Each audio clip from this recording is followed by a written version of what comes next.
report back to the to main group. For example, they are found for specific purpose.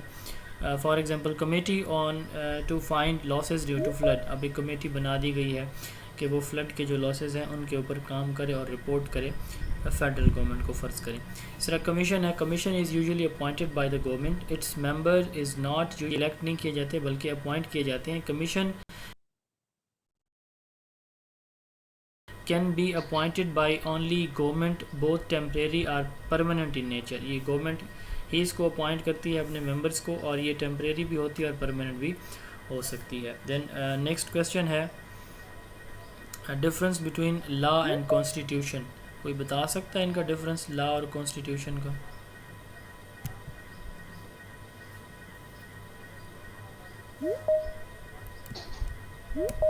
Ji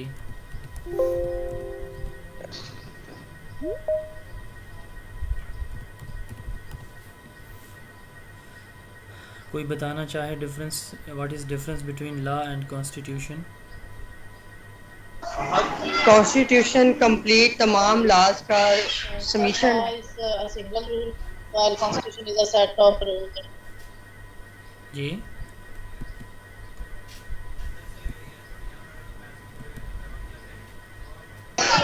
constitution में तमाम laws आ जाते हैं, तमाम इदारों की जो इख्तियारात है उनका तयन कर दिया जाता है, जबकि लॉ जो है वो एक चीज़ से रिलेटेड होगा. जी लॉ कहते हैं क्या कि स्पेसिफिक. लॉज मिलकर जी जी बनाते हैं. सिस्टम ऑफ रूल्स, ये स्पेसिफिक रूल्स जो कोई भी इदारा कोई भी गवर्नमेंट बनाती है इसको हम क्या कहते हैं? लॉ कहते हैं. सिस्टम ऑफ रूल्स सिंपली क्या कहलाते हैं? लॉ कहलाते हैं. System of rules a government or society develop over time to deal with general affairs or to control illegalities. कोई भी गवर्नमेंट जब एक रूल्स का एक सिस्टम तश्कील देती है जनरल अपने जनरल अमूमी मामलात को देखने के लिए या फिर इलीगैलिटीज़ को कंट्रोल करने के लिए, तो वो सिस्टम ऑफ रूल क्या कहलाता है? लॉ कहलाता है. जबकि किसी भी नेशन का, किसी भी स्टेट या कंट्री का जो बेसिक प्रिंसिपल है जिसके ऊपर पूरा जो कंट्री है वो रन कर रहा होता है तो वो कॉन्स्टिट्यूशन कहलाता है. The basic principle and law of a nation, state or social group that determine the powers and duties of the government and guarantee certain rights to the people in it. कि एक रियासत की क्या ज़िम्मेदारियां हैं, क्या duties हैं और जो रियासत के जो सिटीज़न हैं उनके जो मुख्तलिफ राइट्स हैं, सर्टेन राइट्स हैं, तो उनको इंश्योर करने के लिए जो बेसिक प्रिंसिपल्स और लाज बनाए जाते हैं तो इन प्रिंसिपल्स और लाज को कलेक्टिवली हम क्या कहते हैं? कॉन्स्टिट्यूशन कहते हैं. सिस्टम ऑफ रूल्स यानी किसी एक स्पेसिफ़िक चीज़ के बारे में जो एक रूल्स बनाए जाते हैं किसी एक ख़ास चीज़ के बारे में, मसलन रोड को क्रॉस कैसे करना है, मसलन जो है वो गवर्नमेंट का कोई गवर्नमेंट के फ़ंड से कोई चीज़ परचेज़ करनी है तो कैसे करनी है, लैंड ट्रांसफ़र होगी तो कैसे होगी, ये एक लॉ होगा. यानी किसी भी स्पेसिफिक टास्क के रिलेटेड जो रूल्स होते हैं वो लॉ कहलाते हैं. अब ये सम ऑफ लॉज एंड प्रिंसिपल्स जो कि पूरी रियासत की, पूरी नेशन या स्टेट के होते हैं जिसमें रियासत की ज़िम्मेदारियाँ और शहरियों के हकूक़ का तहफ़्फ़ुज़ शामिल होता है, इसको हम क्या कहते हैं? कॉन्स्टिट्यूशन कहते हैं. जी नेक्स्ट क्वेश्चन है what are the qualities of good teacher. जी कोई बताना चाहे एक अच्छे टीचर की क्या क्वालिटीज़ होती हैं? जी please. What are the qualities of good teacher?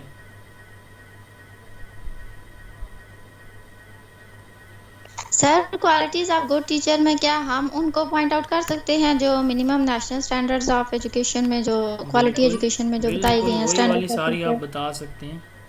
आप मिनिमम नेशनल स्टैंडर्ड वाली बता सकते हैं. आप सिंपली जो जिनको हम national professional standard for teachers कहते हैं NPSTs, आप वो बता सकते हैं.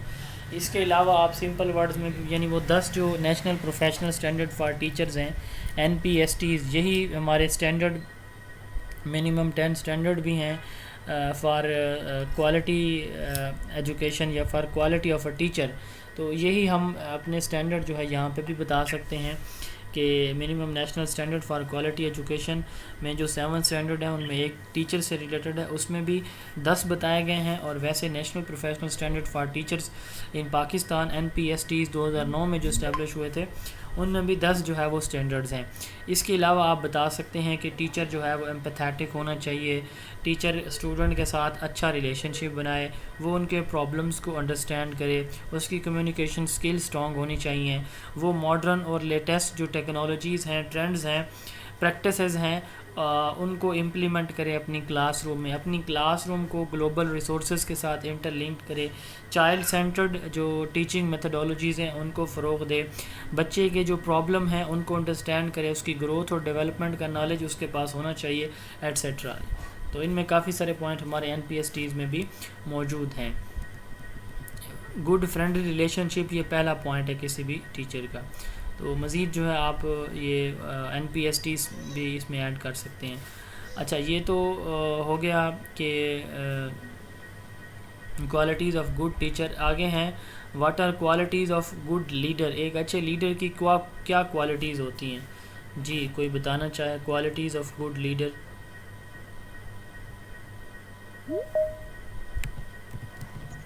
Sir, he should be active and should be able to take decision at proper time. जी, टाइमली डिसीजन लेने का पोटेंशियल उसके पास हो। और सर अकाउंटेबिलिटी हो सर उसमें, विजनरी हो और लीडर हो और डिसीजन मेकिंग जी और स्ट्रॉन्ग जो है ना वो नर्व हो, और उसके अंदर पावर हो दूसरों को गाइड करने की और जो है ना प्रेशर फेस करने की। कम्युनिकेशन स्किल होनी चाहिए, क्रिएटिविटी एंड इनोवेशन। जी, कम्युनिकेशन स्किल स्ट्रॉन्ग होनी चाहिए। और sir creativity and innovation. Creativity उसके अंदर होनी चाहिए, इनोवेटिव स्किल्स उसके अंदर होने चाहिए। जी, और एम्पैथी होनी चाहिए। और सर इमेजिनेशन स्किल्स भी हैं उसके अंदर। सर उसको क्रिश्मेटिक होना चाहिए और उसमें ये सलाहियत होनी चाहिए कि वो लोगों को इन्फ्लुएंस कर सके। यस, उसके अंदर जो है वो नेचुरल पोटेंशियल हो कि वो दूसरों को इन्फ्लुएंस कर सके। सबसे पहले जो एक लीडर की क्वालिटीज़ हैं उनमें सबसे पहले फ़र्स्ट एंड फॉरमोस्ट है कि एक लीडर को सेल्फ़ अवेयरनेस होनी चाहिए, यानी अपने बारे में, अपने कैरेक्टर्स, फीलिंग, थॉट्स और एक्शंस के बारे में उसको नॉलेज होना चाहिए। तो सेल्फ़ अवेयरनेस ये सबसे पहली चीज़। दूसरा है ह्यूमिलिटी, यानी वो दूसरों को रेस्पेक्ट या रिगार्ड करने वाला हो। तीसरा है गुड कम्युनिकेशन स्किल्स, उसके पास अच्छी कम्युनिकेशन स्किल्स होनी चाहिए। चौथी है इंटेग्रिटी, वो इसलिए अच्छा काम ना कर रहा हो या इसलिए हार्ड वर्क ना कर रहा हो क्योंकि वो ऑब्ज़र्व किया जा रहा है या उसको कोई कंट्रोल कर रहा है या उसने किसी को रिस्पॉन्ड करना है, बल्कि नेचुरली वो क्या कर रहा हो, चीज़ों को मैनेज कर रहा हो अपने स्टाइल से, यानी अच्छी चीज़ों को वो क्या कर रहा हो, चीज़ों को दुरुस्त कर रहा हो, बेहतर कर रहा हो, पॉजिटिव वे में कर रहा हो, बजाय इसके कि उसको कोई फोर्स करे या मोटिवेट करे या उसको कोई मॉनिटर करे, कोई उसको ऑब्ज़र्व कर रहा हो या ना कर रहा हो फिर भी वो अपना काम टाइम पे कर रहा हो। उसके बाद अकाउंटेबिलिटी है, एक अच्छा लीडर जो है वो अपने एक्शंस की अकाउंटेबिलिटी ख़ुद करता है, वो अपने पॉजिटिव चीज़ों को ज़्यादा क्रेडिट देने के बजाय अपने वीक एरियाज़ को ज़्यादा फोकस करता है। देन एम्पैथी है, दूसरों की ज़रूरियात का ख्याल करना। देन उसके पास विजन और एम्बिशन होना चाहिए। उसके पास एक फ्यूचर प्लान होना चाहिए कि मैंने कब कैसे क्या करना है। और इसके साथ साथ रेजिलियंस पावर है, यानी अगर उसको डिफ़िकल्ट या ऐसी सिचुएशन का सामना करना पड़ जाता है, फ़र्ज़ करें जो हार्श कंडीशंस आ जाती हैं, तो वो उन हार्श कंडीशन में इम्बैलेंस ना हो बल्कि उनको फेस करे और दोबारा फिर नए सिरे से इम्प्रूवमेंट पे सोचे। और इसके साथ साथ उसके अंदर इंटरपर्सनल स्किल्स होनी चाहिए, यानी वो अपनी जो उसकी टीम मेंबर हैं उनके साथ पॉजिटिव रिलेशनशिप एस्टेब्लिश करे। डिसीजन मेकिंग स्किल्स उसके अंदर होनी चाहिए, इनोवेशन और क्रिएटिविटी ये स्किल्स उसके अंदर होनी चाहिए। और उसका कोई मिशन भी हो। एक टर्म यूज़ होती है, एक दफ़ा पूछा गया था what is mission statement. Mission statement है कि कोई इदारा, कोई इंडिविजुअल जो काम कर रहा है तो उसके पीछे उसका ऑब्जेक्टिव क्या है, वाई एन ऑर्गेनाइजेशन एग्जिस्ट। तो ये जो इसका ऑब्जेक्टिव होता है इसको मिशन स्टेटमेंट कहते हैं।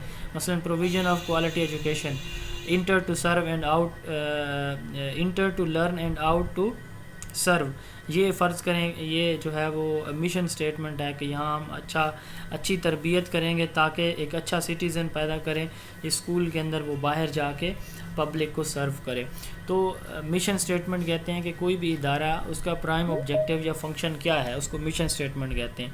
तो इसका मिशन होना चाहिए एक गुड लीडर का। ये क्वालिटीज़ हैं कुछ हमारे जो एक अच्छा लीडर है उसकी। क्वेश्चन है what do you mean by social problems? Social problem से आप क्या मुराद लेते हैं? सोशल प्रॉब्लम बेसिकली ऐसे हमारे इश्यूज़ हैं, जैसे आप देखें करप्शन है, टेररिज्म है, इन्फ्लेशन है, ओवर पॉपुलेशन है, इलिटरेसी है, अनएम्प्लॉयमेंट है, पॉवर्टी है, या स्ट्रीट क्राइम्स हैं। ये हमारे क्या हैं, सोशल प्रॉब्लम्स हैं। इसके साथ साथ सोशल कुछ ऐसे प्रॉब्लम्स भी हैं, ये तो जनरल होगा, इसके साथ स्पेसिफिक भी हैं, जैसे हेल्थ इश्यूज़ हैं, educational lack of educational facilities हैं, तो ये स्पेसिफिक भी हैं। तो सोशल प्रॉब्लम वो प्रॉब्लम होता है जिसके एक सोसाइटी के ऊपर नेगेटिव कॉन्सिक्वेंसेस होते हैं, जिसका एक सोसाइटी के ऊपर बुरा इम्पैक्ट पड़ रहा होता है, पूरी की पूरी सोसाइटी उससे मुतासर हो रही होती है अगर वो एग्जिस्ट कर रहे हों तो इन प्रॉब्लम्स को हम सोशल प्रॉब्लम्स कहते हैं। Social problem in any condition or behaviour that has negative consequences for large number of people, यानी सोसाइटी के लिए नेगेटिव कॉन्सिक्वेंसेस हैं। फॉर एग्जांपल पॉवर्टी है, unemployment, illiteracy, over population, inflation, corruption, terrorism, child abuse, street crimes, lack of health and educational facilities etc। What do you mean by educational problem? जी, आप में से कोई बता सकता है एजुकेशनल प्रॉब्लम? सर जो टीचिंग और लर्निंग के प्रोसेस में प्रॉब्लम होंगी फॉर उनको example educational problem. For example वो प्रॉब्लम सर मतलब lack of AV aids, low GDP utilisation and lack of teacher trainings, ये हमारे एजुकेशनल प्रॉब्लम्स हो सकते हैं जो टीचर्स को, लर्नर्स को, absenteeism, drop out, corporal punishment, इसी तरह lack of schools, lack of infrastructure, lack of teacher training, lack of sufficient infrastructure, furniture, distance school, ये हमारे एजुकेशनल प्रॉब्लम्स हैं। ठीक है, इसके अलावा जो स्कूल का इन्वायरमेंट है फ़र्ज़ करें वो भी कंडूसिव नहीं है, स्टूडेंट और टीचर रिलेशनशिप अच्छा नहीं है, सोसाइटी की इन्वॉल्वमेंट कम है, तो ये सारे एजुकेशनल प्रॉब्लम है। Specific problem that an individual is having with learning, वो प्रॉब्लम जो कि एक इंडिविजुअल को उसकी लर्निंग के साथ हैं, उन प्रॉब्लम्स को हम क्या कहते हैं, एजुकेशनल प्रॉब्लम्स कहते हैं। फॉर एग्जांपल ड्रॉप आउट है, lack of schools, distance school, lack of infrastructure and teacher, medium of instruction, corporal punishment, uninvolvement of community and curriculum is not standardised. तो ये कुछ एजुकेशनल प्रॉब्लम है। Next है what do you know about. इसमें जी sir इसमें teachers के भी अलग से प्रॉब्लम और स्टूडेंट्स के भी ओवरऑल मतलब अलग अलग प्रॉब्लम्स आ सकते हैं। इसमें ओवरऑल सारे जितने भी हैं, चाहे लर्नर का है, चाहे स्टूडेंट का है, इसका टीचर का है, स्कूल का है, या ओवरऑल कोई एजुकेशन से रिलेटेड जो भी प्रॉब्लम हमारे, वो सारे इसके अंदर आ जाएंगे। अगर हम ना क्लासरूम प्रॉब्लम्स की बात करें तो वो थोड़े से डिफरेंट है। अब जैसे ये देखें ना, यहाँ पे करिकुलम नॉट स्टैंडर्डाइज्ड है, ठीक है, या हम बात करें कि ड्रॉप आउट है, तो ये एजुकेशनल प्रॉब्लम्स हैं। ठीक है, इसी तरह लैक ऑफ टीचर है, तो ये एजुकेशनल प्रॉब्लम। अगर हम क्लासरूम की बात करें तो क्लासरूम में डिसिप्लिन का प्रॉब्लम है। अच्छा, इसी तरह जो स्टूडेंट है उसकी इन्वॉल्वमेंट नहीं है टीचिंग एंड लेसन में, और उसके साथ साथ एब्सेंटिज़म है, ये क्लासरूम लेवल के प्रॉब्लम है। टीचर का बच्चे की ग्रोथ और डेवलपमेंट और उसके पेस को अंडरस्टैंड ना करना, तो ये जो हमारे क्लासरूम लेवल के प्रॉब्लम्स होते हैं। इसी तरह लर्नर्स के प्रॉब्लम्स भी आपसे पूछे जा सकते हैं, टीचर्स के प्रॉब्लम भी पूछे जा सकते हैं। अब अगर हम लर्नर्स के प्रॉब्लम की बात करें तो करिकुलम जो है वो बच्चे की एज के अप्रोप्रिएट नहीं है, क्लासरूम इन्वायरमेंट वो कंडूसिव नहीं है, लर्नर की नीड के अकॉर्डिंग नहीं है, टीचर जो है वो स्टूडेंट के जो प्रॉब्लम है या उनको अंडरस्टैंड नहीं कर रहा, अगर अंडरस्टैंड कर पा रहा है तो उनको रिज़ॉल्व करने की कोशिश नहीं कर रहा। इस तरह बच्चे के ऊपर जो बर्डन है वो ज़्यादा है। मीडियम ऑफ इंस्ट्रक्शन, बच्चे के लिए जो इंस्ट्रक्शन जिस मीडियम में दी जा रही हैं वो उसके लिए डिफ़िकल्ट है थोड़ा। ये या कॉर्पोरल पनिशमेंट है। अब ये सारे के सारे बच्चे के या लर्निंग डिफ़िकल्टीज़ भी इसमें आ सकती हैं बच्चे को, जो ये लर्नर्स के प्रॉब्लम्स हैं। इस तरह आप टीचर के प्रॉब्लम्स की अगर हम बात करें तो टीचर्स के प्रॉब्लम में सबसे पहला जो है कि ओवर क्राउडेड क्लासरूम्स हैं, यानी क्लासरूम ओवर क्राउडेड हैं, ये पहला प्रॉब्लम है। दूसरा है कि जो लैक ऑफ टीचर्स हैं, टीचर पूरे नहीं हैं स्कूल्स के अंदर, एक टीचर को 2-2 3-3 क्लासेस पढ़ानी पड़ रही हैं।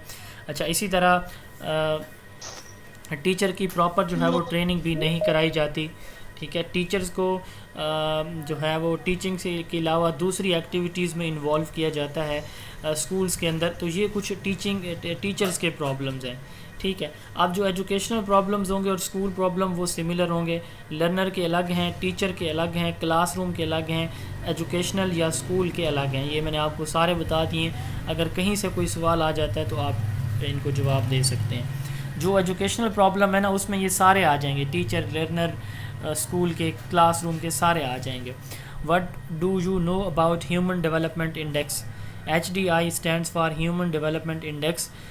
एक जो कंट्री है, एक स्टेट है, उसकी 3 बेसिक एस्पेक्ट्स हैं ह्यूमन डेवलपमेंट के। एक हेल्थ है, दूसरी एजुकेशन है और तीसरा स्टैंडर्ड ऑफ लिविंग है।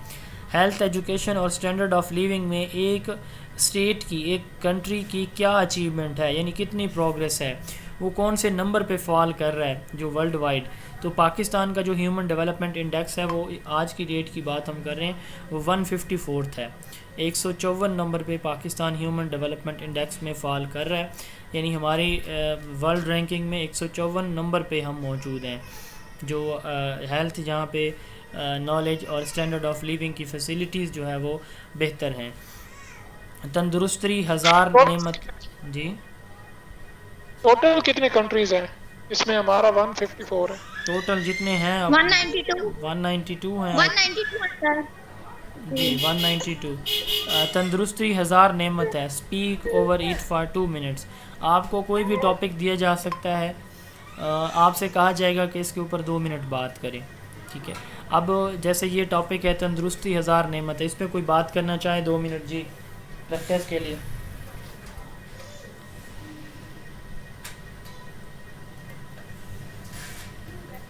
जी,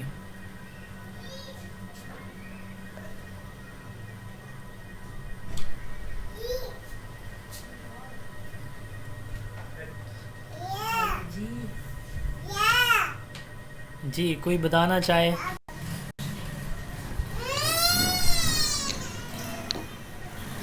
जी, हाँ जी, आप में से कोई? जी जी बोलिए, कोशिश करें, खैर है, आप एक जुमला भी बोलने की कोशिश ज़रूर करें। जी जी, सैरिश जी आप बताएं। जी सर, तंदुरुस्ती हज़ार नेमत है, यानी कि जान है तो जहान है, कि अगर हम सेहतमंद होंगे तभी हम ज़िंदगी को बेहतर तरीके से गुजार सकेंगे। ज़िंदगी में तमाम जितने भी काम होते हैं, चाहे वो एक टीचिंग लर्निंग प्रोसेस है, चाहे हमारी जॉब है, हमारी फैमिली लाइफ है, ये सब के सब हमारी सेहत से जुड़े हुए हैं। और इस सेहत में सिर्फ और सिर्फ जिस्मानी सेहत ही नहीं बल्कि मेंटल हेल्थ, फिज़िकल हेल्थ और इमोशनल हेल्थ भी शामिल हैं। किसी एक का भी मिसिंग होना या उसमें प्रॉब्लम का आना हमारी ओवरऑल हेल्थ को प्रॉब्लमेटिक बनाता है और हमारी ज़िंदगी को मुश्किल करता है। सर बस। जी, कोई और? जी, थैंक यू, माशाल्लाह। सर, आजकल की दुनिया में जहाँ पे बहुत ज़्यादा वर्कलोड है, चाहे हम अपने प्रोफेशन की बात करें या घर के जो हैं वो मसाइल हैं उनके हवाले से, उसमें जो सेहत को अपनी को मेंटेन रखना, चाहे वो फिजिकल हो, इमोशनल हो या मेंटल हो, वो बहुत ज़रूरी है इंसान के लिए। इसके लिए ज़रूरी है कि हम अपने आप को ऐसे टास्क में इन्वॉल्व करें जो हमारी सेहत में, जिससे इम्प्रूवमेंट आए और अच्छी सेहत को हम मेंटेन रख सकें। लाइक हम वॉक जैसी एक्सरसाइजेस, वॉक और एक्सरसाइज कर सकते हैं। इसके अलावा हम कोई ऐसे क्रिएटिव कामों में खुद को मसरूफ़ रख सकते हैं जिससे हमारा जो मेंटल डिप्रेशन है या स्ट्रेस है वो रिलीज़ हो सके। और इस तरह की चीज़ों में जिससे आपको खुशी महसूस होती हो, आप अपने आप को इन्वॉल्व कर सकते हैं।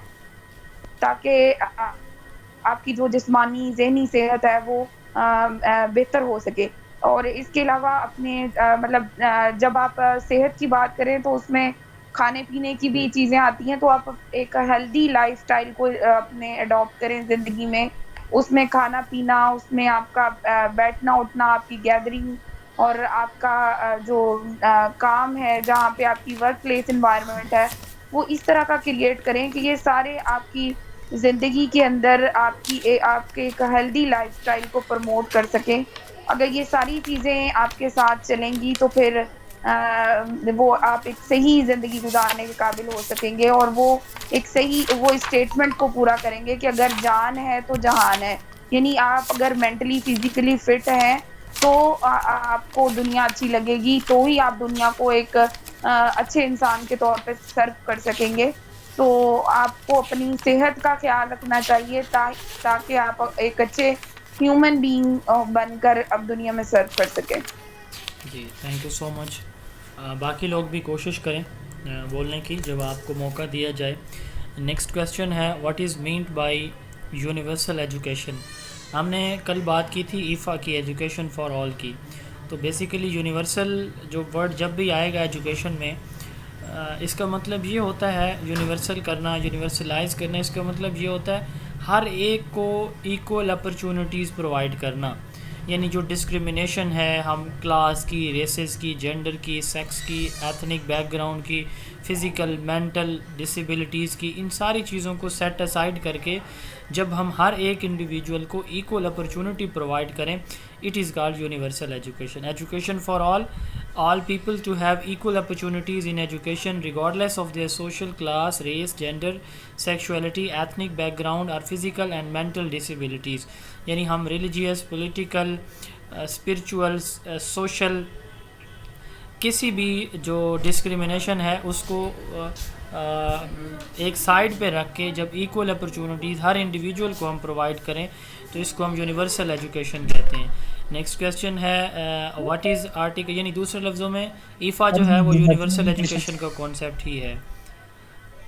एक्सक्यूज़ मी सर, सर ये यूनिवर्सल एजुकेशन और यूनिफॉर्म एजुकेशन, इन दोनों में क्या फ़र्क है? यूनिवर्सल एजुकेशन है हर एक को इक्वल अपॉर्चुनिटीज़ देना, यानी हर एक को तालीम के मौक़े फ़राहम करना, ये है यूनिवर्सल एजुकेशन। यानी कोई भी बच्चा ऐसा ना हो जो तालीम या एजुकेशन की जो एक्वायरमेंट है उससे एक्वायर करना है उससे महरूम ना रह जाए, कोई भी बच्चा तालीम से महरूम ना रह जाए, ये है यूनिवर्सल एजुकेशन।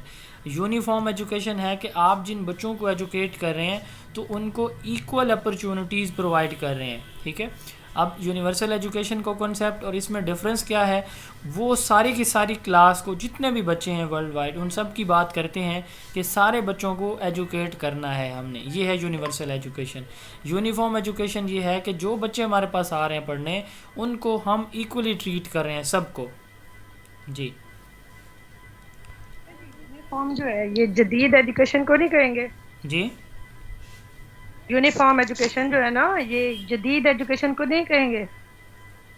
जदीद एजुकेशन को जी, यूनिफॉर्म होता है एक मॉडर्नाइज्ड एजुकेशन जो होती है ना, मे बी डिफरेंट। हाँ जी, हाँ जी, मे बी मैं तो थोड़ा सा इससे डिसएग्री नहीं करता, पर मेरा जो कॉन्सेप्ट है वो ये है कि यूनिफॉर्म एजुकेशन से मुराद ये है कि इक्वल एजुकेशन सब के लिए।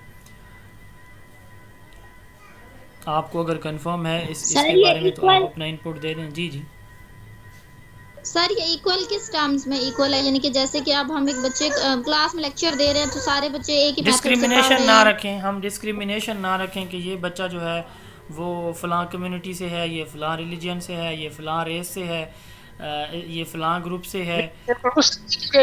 ये इंक्लूसिव एजुकेशन है। जी जी बिल्कुल, जिसे हम इंक्लूसिव एजुकेशन कहते हैं। जैसे इंस्टीट्यूशन में टीचर की तरफ से बाइसनेस नहीं होनी चाहिए। हाँ, जैसे आप क्लास में मौजूद हो ना, तो आप सबको इक्वल अपॉर्चुनिटीज़ दे रहे हैं हर बच्चे को। आपको आपके जहन में किसी भी बच्चे के लिए किसी भी किस्म का कोई डिफरेंस नहीं होता। आज जो हुए उनसे तो उन्होंने वर्चुअल का पूछा है, वर्चुअल और यूनिफॉर्म का। जी जी हाँ, वो भी एजुकेशन की टाइप्स है ना। हाँ जी, वो वर्चुअल एजुकेशन हम आगे जाके देखेंगे।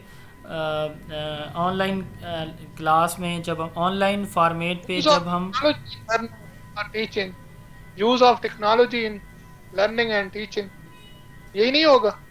नहीं, यूज़ ऑफ टेक्नोलॉजी नहीं होता। जो वर्चुअल एजुकेशन है, अगर आपके पास किसी के पास कोई इंटरव्यू के क्वेश्चन हैं जो आज पूछे गए तो वो काइंडली मुझसे शेयर कर दीजिएगा ताकि हम इसको कल क्लास में डिटेल से डिस्कस करें, ठीक है? वो भी इम्पोर्टेंट होंगे हमारे लिए।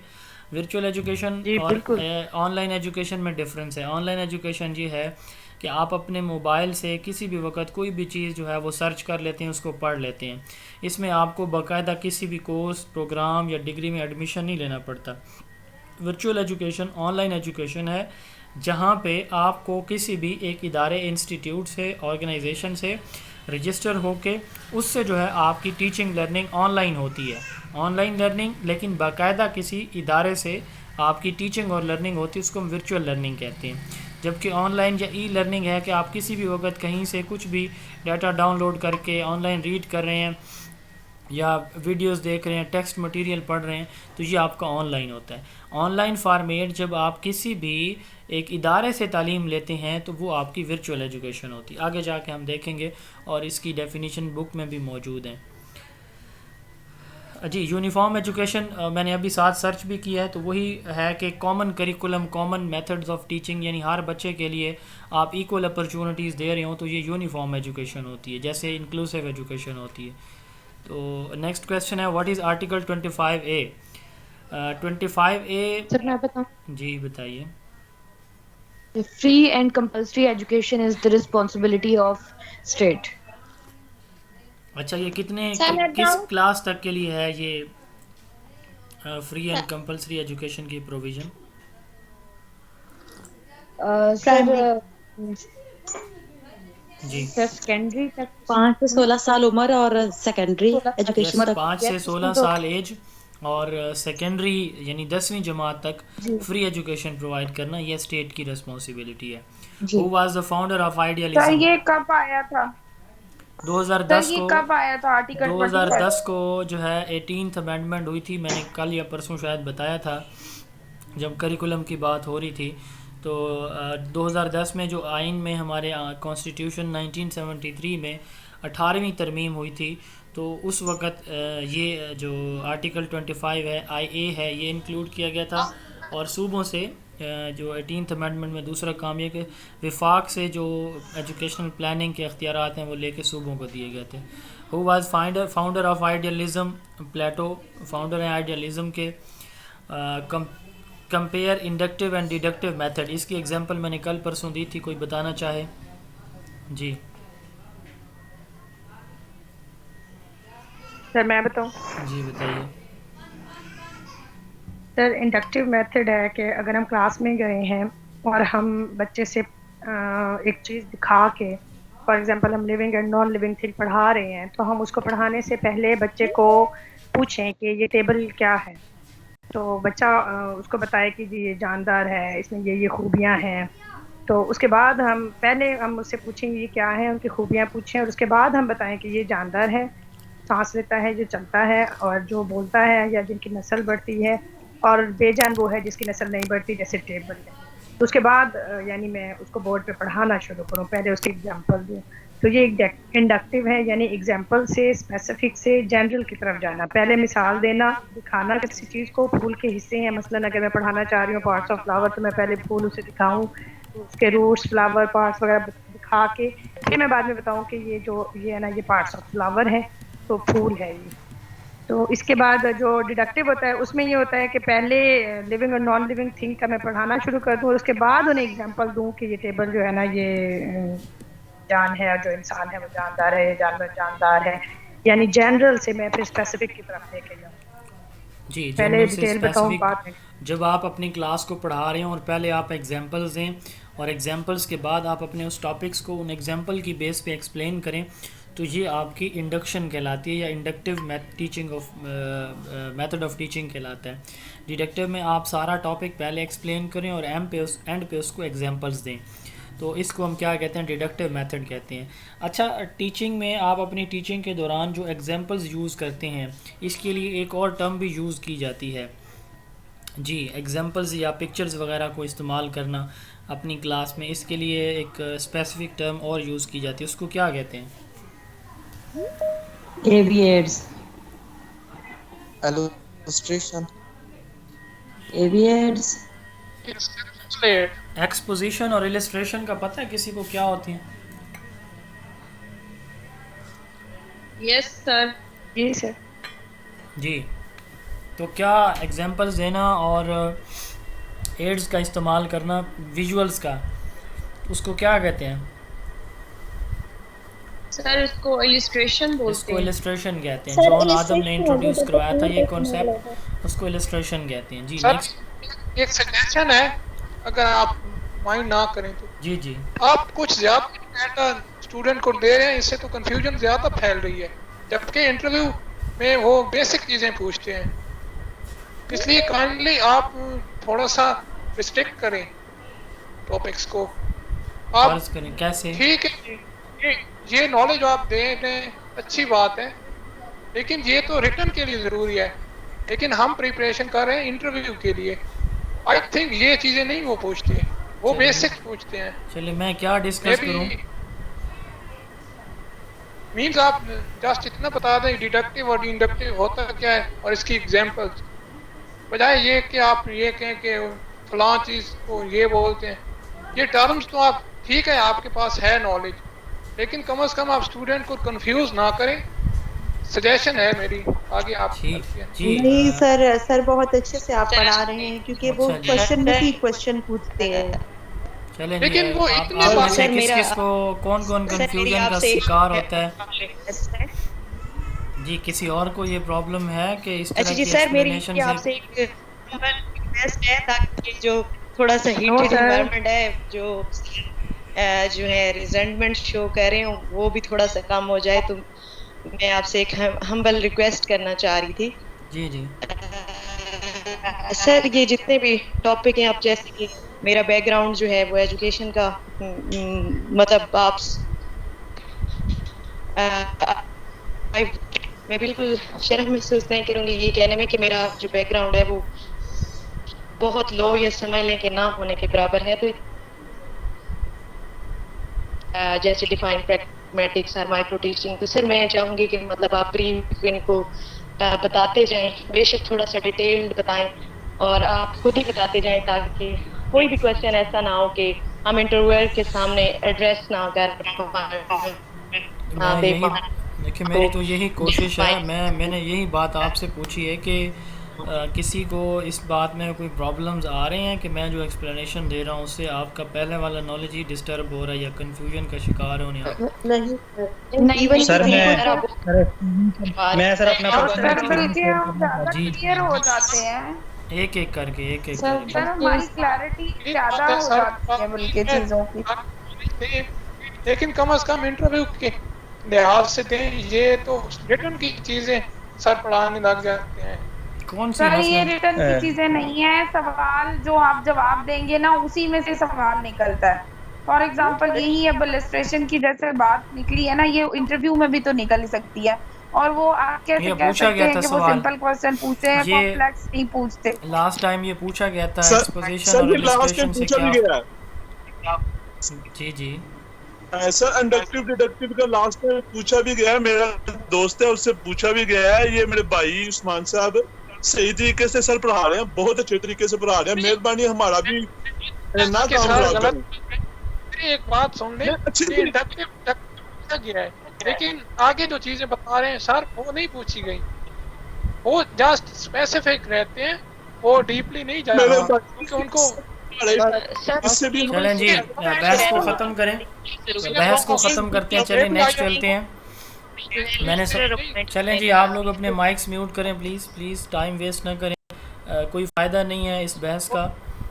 मैं बिल्कुल आप लोगों को कोई भी फ़जूल चीज़ अपनी तरफ से इम्प्रेस करने के लिए नहीं पढ़ा रहा। मेरा ये इंटरव्यू का पहला बैच है, दूसरा बैच है समझ लें, क्योंकि मेरे स्टूडेंट्स को मैंने सारा कोर्स कंप्लीट करवाया है।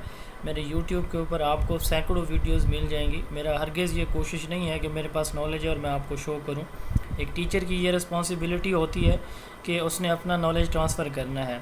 एक्सपोजिशन और इलस्ट्रेशन का सवाल इंटरव्यू के पास क्वेश्चन में आपको मिलेगा आगे जाके। मैं क्वेश्चन नंबर ये नोट कर लें, ये क्वेश्चन नंबर है 93 और वहाँ जाके मैं आपसे पूछूंगा कि ये कौन सा क्वेश्चन है। ये नहीं है कि मैं अब ऐड कर दूंगा, फ़ाइल आपके पास मौजूद है, आप उसमें से चेक कर सकते हैं। बेशक मैंने सिर्फ उसको इंटरलिंक किया है, रिलेट किया, अपनी तरफ से कोई एफिशिएंसी नहीं झाड़ी। तो इलस्ट्रेशन ये भी आपसे पूछा जा सकता है कि क्लासरूम में आप एड्स यूज़ करते हैं या एग्जांपल्स, तो इसके लिए स्पेसिफिक टर्म यूज़ की जाती है, इसको क्या कहते हैं। यूँ पूछा जा सकता है what is illustration in teaching. तो मैं सिर्फ रिलेटेड चीज़ें डिस्कस कर रहा हूँ, इररेलेवेंट मेरी कोशिश है कि मैं ना करूँ। What is micro teaching, give examples. Micro teaching basically एक टीचर ट्रेनिंग टेक्निक है। ये एक स्मॉल स्केल पर, छोटे पैमाने पर, जिसमें 5 से 10 स्टूडेंट 5 से 10 मिनट में किसी एक स्पेसिफ़िक टास्क को, ये याद रखिएगा, कोई नॉलेज इसमें नहीं सिखाया जाता, बल्कि इसमें किसी एक स्पेसिफ़िक स्किल को या टास्क को सिखाया जाता है। मसलन फॉर्मेटिव असेसमेंट कैसे करनी है, ठीक है।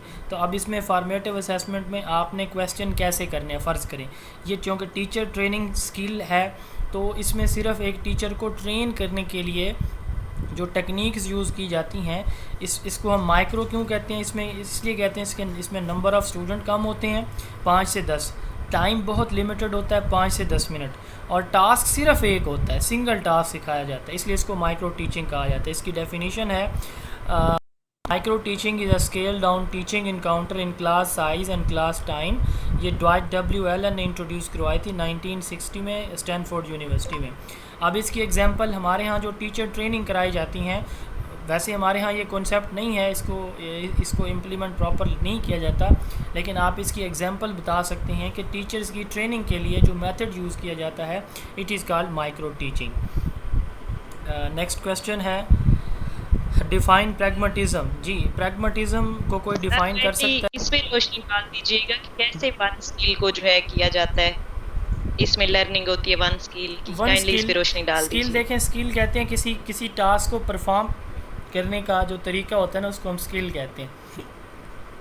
अब टीचर क्वेश्चन कैसे करेगा, फ़र्ज़ करें क्वेश्चनिंग स्किल टीचर की डेवलप करनी है, तो टीचर को एक स्किल, यही जो स्किल है क्वेश्चन करने की स्किल, टीचर के अंदर, टीचर को इसके बारे में जब ट्रेन किया जाएगा, तो उस छोटे से, यानी 5 से 10 स्टूडेंट हैं, 5 से 10 मिनट में सिर्फ इसी एक बात के ऊपर ही बात की जाएगी, ठीक है। वैसे इसका 36 मिनट का साइकिल होता है, यानी अगर एक दफ़ा एक बात समझ नहीं आती तो फिर ये दोबारा रिपीट भी की जाती है, ठीक है, उसको बेहतर अंदाज से दोबारा भी प्रेजेंट किया जाता है। वो हम आगे क्वेश्चन है वहाँ जाके देख लेंगे। तो कोई एक सर इसके टोटल 14 स्किल्स है ना, 14 स्किल्स माइक्रो टीचिंग के। जी ठीक है, थैंक यू सर। जी, मतलब सर 14 जी सॉरी सर 14 कौन सी है सर, लिस्ट है ये लिखा हुआ? नहीं, आप उस तरफ ना जाएं, बिल्कुल आप बस इतना ही फोकस करें। ये आप अपने NPSTs की भी बात यहाँ पे कर सकते हैं। जैसे हमारे यहाँ जो टीचर हैं उनके 10 स्टैंडर्ड्स हैं, वो हमने टीचर के अंदर ये चीज़ें हमारे टीचर में मौजूद होनी चाहिए। आप फ़र्ज़ करें knowledge of growth and development, तो टीचर को पता होना चाहिए भाई मेरे बच्चे की एज क्या है और उसका जो डेवलपमेंटल लेवल क्या है। अब इसके बारे में टीचर ने क्लास के अंदर कैसे वो पता लगाएगा, ये चीज़ सिखाई जाएगी। टीचर असेसमेंट कैसे करेगा, टीचर क्वेश्चन कैसे करेगा, टीचर ने बच्चों को फीडबैक कैसे देना है, ये डिफरेंट टीचिंग स्किल्स हैं, ठीक है, जो कि टीचर अपनी टीचिंग में यूज़ करता है। तो किसी एक स्किल को माइक्रो टीचिंग में हम क्या करते हैं, टीचर को सिखाते हैं, इसलिए इसको कहते हैं कि ये टीचर ट्रेनिंग स्किल होती है या टीचर ट्रेनिंग टेक्निक है माइक्रो टीचिंग। जी नेक्स्ट क्वेश्चन है what is pragmatism, define pragmatism. Pragmatism को कोई डिफाइन कर सकता है? सर मैं बताऊं? जी बताइए। Pragmatism is derived from word pragma, which means practice. This philosophy includes, it emphasizes that all those activities or things are real, which we can experience or observed. जी, pragmatism basically एक general philosophy है। Pragmatism का मानना है कि knowledge, values और reality जो भी हमारे पास आती हैं सिर्फ एक्सपीरियंस के थ्रू आती हैं। Knowledge, values and reality are derived only through practical experience, ये मानना है प्रैग्मेटिज़म का। चार्ल्स सैंडर्स पायस ने ये फ़िलासफ़ी दी थी और इनके नज़दीक जो प्रैक्टिस है या एक्सपीरियंस है ये हमारे नॉलेज, वैल्यूज़ और जो रियलिटीज़ हैं इसी से ही ओरिजिनेट होती हैं। वो नॉलेज, वैल्यूज़ या रियलिटीज़ जिसको हम एक्सपीरियंस नहीं कर सकते वो रियल नहीं होता। तो इनका मानना है कि experience is true reality, experience या प्रैक्टिस जो है वो ट्रू रियलिटी होती है अकॉर्डिंग टू प्रैग्मेटिज़म। सर इसकी ये डेफिनेशन भी तो हो सकती है कि there is no ultimate values, change is the reality. Change को भी इन्होंने मतलब बहुत इंपॉर्टेंस दी है। चेंज की भी बात, आप इसकी एक्सप्लेनेशन में जाएं तो 3-4 पॉइंट्स आप इसके मज़ीद भी ऐड कर सकते हैं। वो हम प्रैग्मेटिज़म और आगे किसी और फ़िलासफ़ी को आपस में जब कंपेयर करेंगे तो वहाँ डिटेल में देख लेंगे, लेकिन आप फ़िलहाल ये 3-4 पॉइंट्स आप चेंज वाला भी इसमें बेशक ऐड कर लें। इनका फोकस डेमोक्रेसी के ऊपर होता है, चेंज के ऊपर होता है। What is classical conditioning, give examples, कौन देगा जी? जी प्लीज़। सर स्टिमुलस को किसी रिस्पॉन्स के साथ एसोसिएशन जनरेट कर देना। फॉर एग्जांपल हम बच्चों को पहले कोई इनाम इकराम बता दें कि हम अगर आप अच्छा काम करेंगे तो उस बच्चे को मैं कोई गिफ्ट दूंगा। तो जब बच्चे को रिवॉर्ड दिखा दिया जाए, उसको एसोसिएशन उसकी डेवलप कर दी जाए तो बच्चा उसके बदले में अच्छा रिस्पॉन्स देगा और वो काम ज़्यादा अच्छा करेगा। तो बाकी बच्चों को भी इस तरह से मोटिवेशन मिलेगी, वो क्लास में उसी इनाम को हासिल करने के लिए वो भी वो अच्छा काम करने की कोशिश करेंगे। इसमें हम स्टिमुलस पहले देते हैं और रिस्पॉन्स हमारा बाद में आता है। आप क्लासरूम में बच्चों को कहते हैं कि ये देखें जो बच्चा क्लास में सबसे ज़्यादा मार्क्स लेगा उसको ये जो ट्रॉफ़ी है ये गिफ्ट मिलेगी या रिवॉर्ड मिलेगी। तो क्या ये क्लासिकल कंडीशनिंग है या ऑपरेंट कंडीशनिंग है? टीचर पहले बता रहा है टेस्ट लेने से। जी ये ऑपरेंट कंडीशनिंग है। ऑपरेंट कंडीशनिंग जी, सोचें, जल्दी बताएं। ऑपरेंट कंडीशनिंग है सर। ऑपरेंट ठीक है, आपकी बात समझ आ रही है। नहीं रहा, सिर्फ दिखा रहा है। जी सवाल का जवाब दें, क्या ये एक्सप्लेन ना करें, सिर्फ इतना बताएं। जिन्होंने जवाब दे दिया उनके अलावा क्या ये क्लासिकल कंडीशनिंग है या ऑपरेंट कंडीशनिंग है? जी सर मेरे लिहाज से ऑपरेंट है और आपका जवाब आ रही है ऑपरेंट का, बाकियों को जवाब देने दें। जी कोई और? ठीक है जी सर, मेरे ख्याल से ये ऑपरेंट कंडीशनिंग ही है, ऑपरेंट कंडीशनिंग है। और कोई और? अरे ऑपरेंट कंडीशनिंग ही है जी। कोई और? चलें, सवाल नंबर 2 है मेरा कि एक टीचर बच्चों को टेस्ट देता है। अब उस टेस्ट में जिस बच्चे ने सबसे ज़्यादा मार्क्स लिए हैं वो उसको एक नोटबुक या वही ट्रॉफ़ी जो है वो टेस्ट के बाद, पहले एक बच्चे को भी नहीं पता। अब जब बच्चे ने टेस्ट दे लिया तो टेस्ट देने के बाद उसको वो ट्रॉफ़ी मिल जाती है, टीचर उसको ट्रॉफ़ी देता है। ठीक है, तो क्या ये ऑपरेंट कंडीशनिंग होगी या क्लासिकल कंडीशनिंग? जी सर ये ऑपरेंट है, ऑपरेंट कंडीशनिंग। दोनों ऑपरेंट हैं फिर? ऑपरेंट नहीं सर फर्स्ट जो थी सर, फर्स्ट आपका केस जो था वो क्लासिकल का था और ये वाला ऑपरेंट है। फर्स्ट जो है वो क्लासिकल कंडीशनिंग है, सेकंड ऑपरेंट है। मैं समझा देता हूँ। क्लासिकल कंडीशनिंग में स्टिमुलस पहले आता है, रिस्पॉन्स बाद में आता है। ठीक है, ऑपरेंट कंडीशनिंग में रिस्पॉन्स जो है वो पहले है, स्टिमुलस बाद में है। याद रखिएगा, यानी जो रिवॉर्ड या पनिशमेंट है वो बाद में दी जाती है। ठीक है, बच्चे को नहीं पता कि इस पे मुझे क्या मिलने वाला है, लेकिन जब उसको एक दफ़ा मिल जाती है तो फिर वो मोटिवेट होता है। ठीक है, तो जब एक टीचर एसोसिएट कर रहा है आपकी परफॉर्मेंस या आपके मार्क्स को, तो किसके साथ? रिवार्ड के साथ। पहले ही अभी आपने वो टास्क परफॉर्म नहीं किया तो आपका स्टिमुलस आपके माइंड में क्या होगा? वो ट्रॉफ़ी होगी। और जब आपने वो टास्क परफॉर्म कर लिया उसके बाद ही आपको पता चलता है कि इस पे तो ये प्राइज़ मुझे मिला है, तो ये ऑपरेंट कंडीशनिंग होगी। बहरहाल क्लासिकल कंडीशनिंग को हम इसलिए कहते हैं कि ये रेस्पोंडेंट कंडीशनिंग है या स्टिमुलस रिस्पॉन्स लर्निंग है। इसमें स्टिमुलस पहले आता है, रिस्पॉन्स बाद में मिलता है। जबकि ऑपरेंट कंडीशनिंग में रिस्पॉन्स पहले आता है, स्टिमुलस बाद में आता है। इसकी डेफिनीशन है, it is a stimulus response learning in which stimulus is presented first and then response produce. ये स्टिमुलस पहले आता है, रिस्पॉन्स प्रोड्यूस होता है। इसको हम कंडीशनिंग क्यों कहते हैं? इसको हम कंडीशनिंग इसलिए कहते हैं क्योंकि इसमें एक स्टिमुलस को दूसरे स्टिमुलस के साथ जोड़ा जाता है। एक टीचर, एक बच्चा जो मैथ में बहुत ज़्यादा एडवांस है, अब जो टीचर जो है वो मैथ उसको पढ़ाता है, उसको पहले जानता ही नहीं था। अब उसकी दिलचस्पी किसके साथ, किस सब्जेक्ट में ज़्यादा है? मैथ में ज़्यादा है। तो अब उस टीचर के साथ भी उसकी एफिलिएशन बढ़ जाती है जो उसको मैथ पढ़ाता है।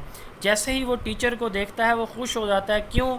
उसने एसोसिएट किया हुआ किसको? अपने सब्जेक्ट को अपने टीचर के साथ। एक टीचर जो है उसका एटीट्यूड हार्श है, वो इंग्लिश पढ़ाता है, तो उस बच्चे को इंग्लिश से ही नफ़रत हो जाती है। क्यों? क्योंकि उस बच्चे ने एसोसिएट किया टीचर के एटीट्यूड को उस सब्जेक्ट के साथ। तो it is called classical conditioning. जब हम एक स्टिमुलस को दूसरे स्टिमुलस के साथ एसोसिएट करके रिस्पॉन्ड करते हैं तो क्लासिकल कंडीशनिंग कहलाती है। नेक्स्ट इसकी एग्जांपल आपको मैंने ये 3 दे दी हैं, आप डॉग वाली एग्जांपल जो है वो भी दे सकते हैं। Explain causal comparative research. जी, कौन एक्सप्लेन करेगा? सर मैं करूं? जी sir, causal comparative research means when the researcher find the cause and effect relationship between the variables without manipulating the independent variable. For example? Sir for example ये है कि mother and father की separation का बच्चे की study के ऊपर क्या असर पड़ता है। तो अब बच्चे की स्टडी का असर यानी कि इफेक्ट जानने के लिए हम इंडिपेंडेंट वेरिएबल जो उनकी मदर और फादर का सेपरेशन था उसको हम मैनिपुलेट नहीं कर सकते, वो एक ही दफ़ा वो काज हो चुका है, अब हम सिर्फ उसके इफेक्ट को स्टडी कर सकेंगे।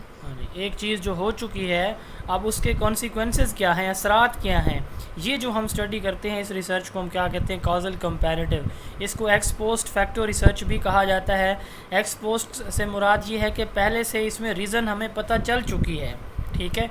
अब काज और इफ़ेक्ट का वजह और जो असल रीज़न है और उसके जो असरात हैं इनका आपस में कितना लिंक है, यानी उस जो मेन काज है उसके क्या इम्पेक्ट्स हैं हमारे वेरिएबल के ऊपर, हमारे लर्नर के ऊपर। जैसे यहाँ पे एग्जांपल इन्होंने दी है कि पेरेंट्स की सेपरेशन से बच्चे की लर्निंग के ऊपर कितना या उसकी ग्रोथ एंड डेवलपमेंट पे कितना असर है, ठीक है। तो इस चीज़ का जो असर है उस सेपरेशन का बच्चे की हेल्थ की या लर्निंग के ऊपर कितना हो रहा है, ये जो रिसर्च है कॉजल कंपैरेटिव कहलाती है। It explore the possible cause of effect or existing difference in behavior of individual. It attempts to identify the cause and effect relationship,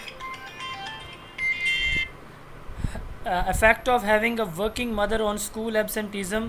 इसकी जो है वो फर्दर आगे 2 टाइप्स होती हैं, वो हम यहाँ पे डिस्कस नहीं कर रहे। नेक्स्ट क्वेश्चन है व्हाट इज़ कंपैरेटिव एजुकेशन। जी, कंपैरेटिव एजुकेशन किसको कहते हैं? सर मैं एक आइडिया लगाऊं। अच्छा बताएं, मुझे कंफर्म नहीं है। जी sir, comparative education is the study of different education systems at national or international level for the purpose to know about different educational theories, practices and problems outside one's own education system. जी, 2 या 2 से ज़्यादा मुख्तलिफ जो ममालिक हैं उनके जो educational system हैं उनको आपस में उनको स्टडी करना और उनको आपस में कंपेयर करना कि श्रीलंका का, इंडोनेशिया का, अब श्रीलंका का लिटरेसी रेट हमसे ज़्यादा है तो क्यों है। तो कंपैरेटिव एजुकेशन में हम क्या करते हैं, एक मुल्क के एजुकेशन सिस्टम को दूसरे मुल्क के एजुकेशन सिस्टम के साथ क्या करते हैं, कंपेयर करते हैं। कैसे? इसको एनालाइज करते हैं, उसको एनालाइज करते हैं, दोनों से डाटा लेते हैं, उस डाटा को आपस में कंपेयर करते हैं और इफ़ेक्टिवनेस देखते हैं।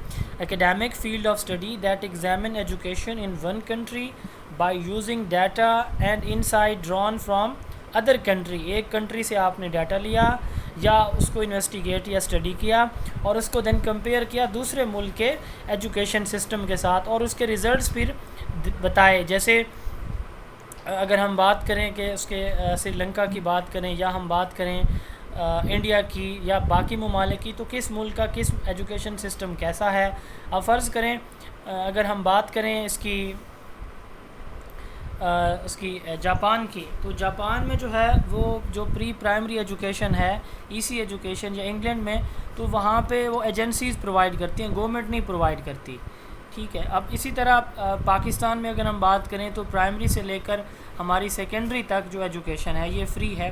तो एक मुल्क की एजुकेशन को दूसरे मुल्क के एजुकेशन सिस्टम के साथ कंपेयर करके उसको स्टडी करना, इसको हम कंपैरेटिव एजुकेशन कहते हैं।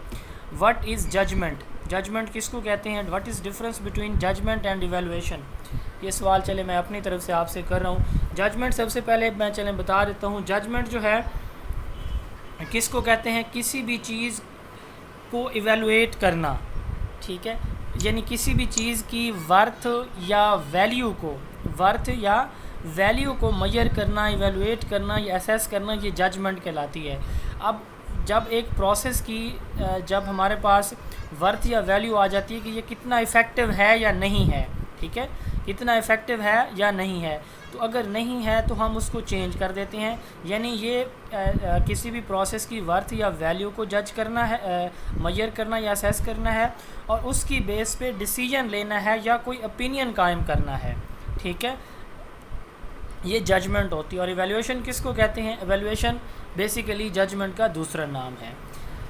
Judgement is also known as adjudication, which यानी किसी चीज़ को जज करना, which means the evaluation of evidence to make a decision or opinion given after careful consideration। हम किसी चीज़ को केयरफुल इन्वेस्टिगेट करते हैं, उसकी वर्थ वैल्यूज़ प्रोसेस की देखते हैं और उसकी बेस पे कोई डिसीजन या ओपिनियन कायम करते हैं, ये जजमेंट कहलाती है।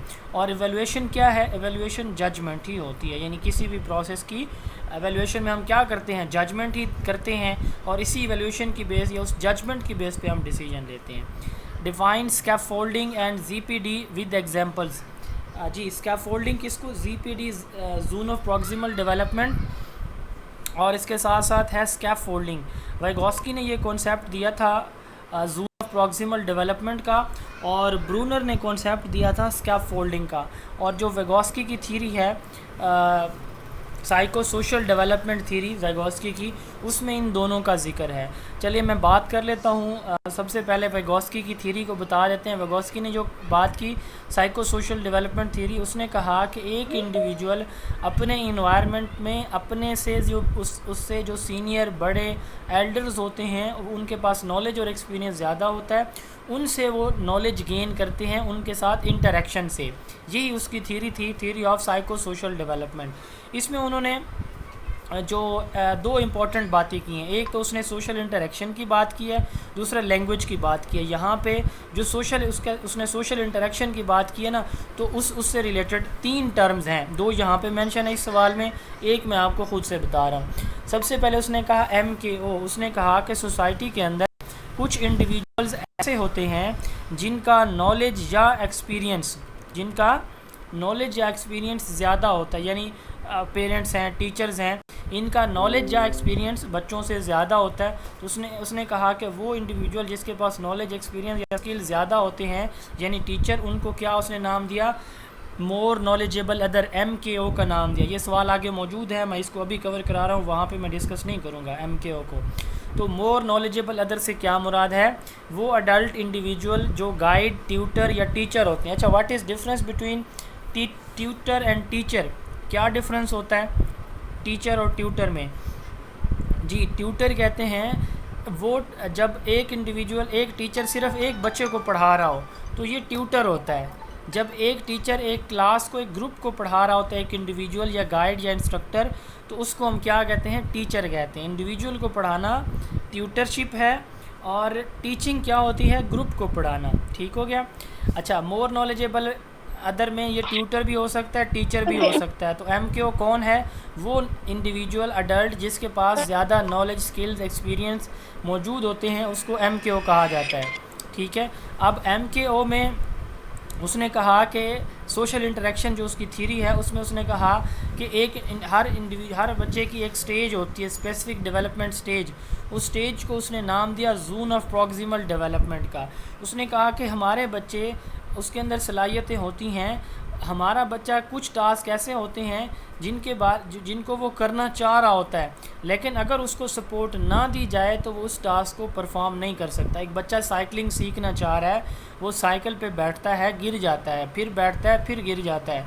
अब वो सीखने के बिल्कुल करीब है, लेकिन वो उसको चला नहीं पा रहा। तो उसने कहा कि अगर उसको थोड़ी सी सपोर्ट दे दी जाए तो उस सपोर्ट की बेस पे ये उस टास्क को परफॉर्म कर सकता है या सीख सकता है। इसी को इसने नाम दिया जोन ऑफ प्रॉक्सिमल डेवलपमेंट का। यानी ये वो स्किल होती है जो एक इंडिविजुअल ख़ुद नहीं कर सक रहा होता, ख़ुद नहीं सीख सकता, लेकिन अगर इसको हेल्प दी जाए तो ये सीख लेता है। Proximal mean do skill that child is close to mastering. ZPD refers to the difference between a learner ability to perform a task independent versus perform a task with the guidance of an experience person. ये उस difference को कहते हैं, उस थोड़े से difference को, कि एक इंडिविजुअल ख़ुद कितना कर सकता है और किसी की सपोर्ट के साथ कितना कर सकता है। ख़ुद साइकिल पे बैठता है, गिर जाता है, अब उसका जो एडल्ट, उसके पेरेंट या एल्डर ब्रदर या फैमिली में से कोई उसको साइकिल को पकड़ता है, उसको ऊपर बिठाता है, अब उसने सपोर्ट दे दी है तो अब वो साइकिल चलाना सीख गया है। It is called zone of proximal development. ये कॉन्सेप्ट वाइगोस्की ने दिया था। इसकी 4 स्टेजेस होती हैं, हम आगे जाके डिस्कस करेंगे इसकी स्टेजेस को, या चले मैं बता देता हूँ। पहली स्टेज होती है असिस्टेड परफॉर्मेंस, यानी मैं साइकिलिंग सीख रहा हूँ तो मैं अकेला साइकिल नहीं चला पा रहा, तो मुझे सपोर्ट चाहिए।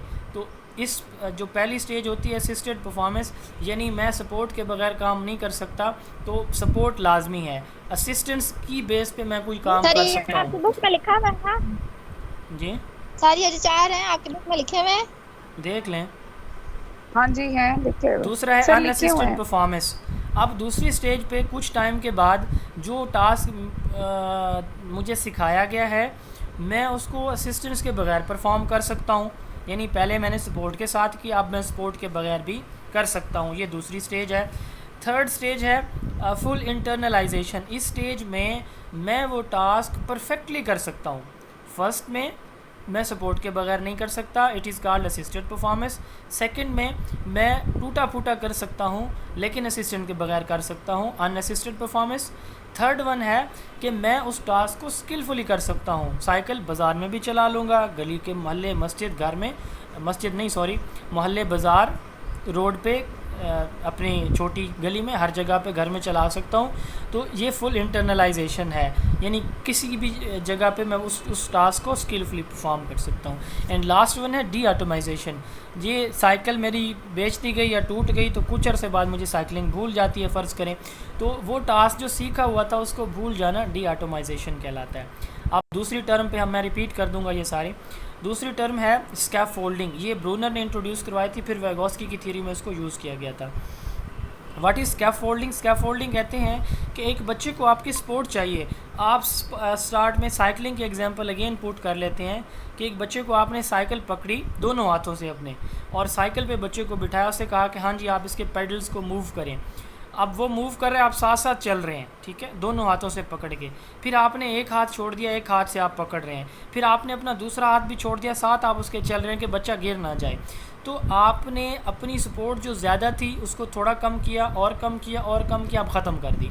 तो changing the level of support. आप जो बच्चे को सपोर्ट करेंगे, बच्चा मैथ का फार्मूला आप आपने उसको प्रॉब्लम दिया, वो नहीं सॉल्व कर रहा, आपने उसको फार्मूला बता दिया, ठीक है। अब वो फार्मूला उसने किसी हद तक यूज़ कर लिया, फिर उसको मसला हुआ, आपने फिर थोड़ा सा उसको बता दिया, फिर आप खाली उसको ऑब्ज़र्व करते रहे, फिर वो बच्चा ख़ुद से करना सीख गया, फिर आपने दूसरा क्वेश्चन दिया तो अब वो ख़ुद से करना सीख चुका है।